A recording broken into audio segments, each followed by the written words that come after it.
No outono de 1971, eu fui até Baylor, em Dallas, para a minha primeira palestra sobre a evolução do dente.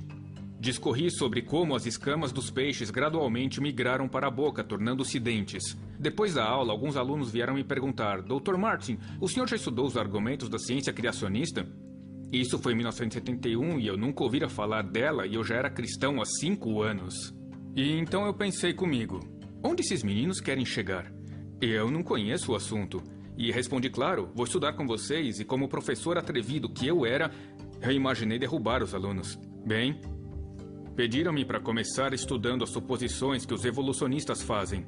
Nos meus 8 anos de educação científica, eu jamais ouvira qualquer professor falar sobre uma suposição. Então, começamos a estudá-las e eu comecei a perceber. Chegaram a conclusões aqui realmente baseadas em suposições inválidas, como afirmar que as rochas são muito antigas e coisas assim. E os alunos então me pediram para estudar alguns animais e dizer se eu achava que aquele animal podia ter evoluído. O primeiro animal estudado foi um inseto chamado besouro bombardeador. Esse pequeno inseto de 2 centímetros mistura elementos químicos explosivos. E eu comecei a pensar: muito bem, como ele evoluiu? Se a evolução está certa, você está evoluindo comigo e não possui mecanismo de defesa, mas a explosão é o mecanismo de defesa do inseto. Então, se a evolução está certa, como ele desenvolveu essa defesa? Então vamos pensar, na primeira explosão, o que aconteceu com o inseto? Bum! Explodiu em pedaços. Muito bem, pedaços de inseto não evoluem.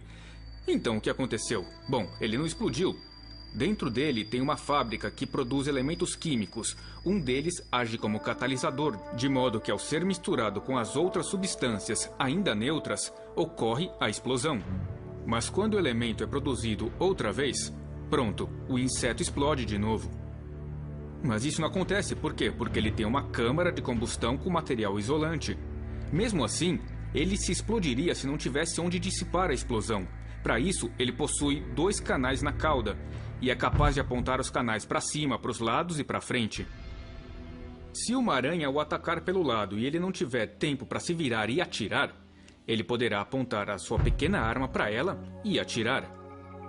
A explosão desse pequeno inseto, observada com ouvidos humanos, parece apenas um estalo. Mas filmada num laboratório em câmera lenta, ela soa brrr, centenas de pequenas explosões em sequência tão rápidas que escutamos apenas um estalo. Surge a pergunta: qual o motivo disso? Bom, era uma questão muito interessante para os cientistas estudarem. Muitos da Universidade de Cornell e de outros lugares descobriram que se fosse apenas uma explosão... Bom, digamos que o inseto vá atirar numa aranha desse lado e, bum, ele atira e ele acaba se autoejetando para longe. É como acionar uma turbina, ele é lançado longe.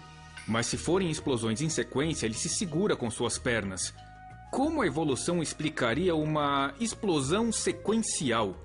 Esse pequeno inseto desafia todas as teorias da evolução. Não há como um processo lento e gradual produzir esse inseto. Não há como, nem mesmo nas mais recentes teorias evolucionistas, como a do equilíbrio interrompido, onde a evolução é muito rápida, não há como explicar esse pequeno inseto. E eu comecei a perceber como esse pequeno animal poderia ter evoluído.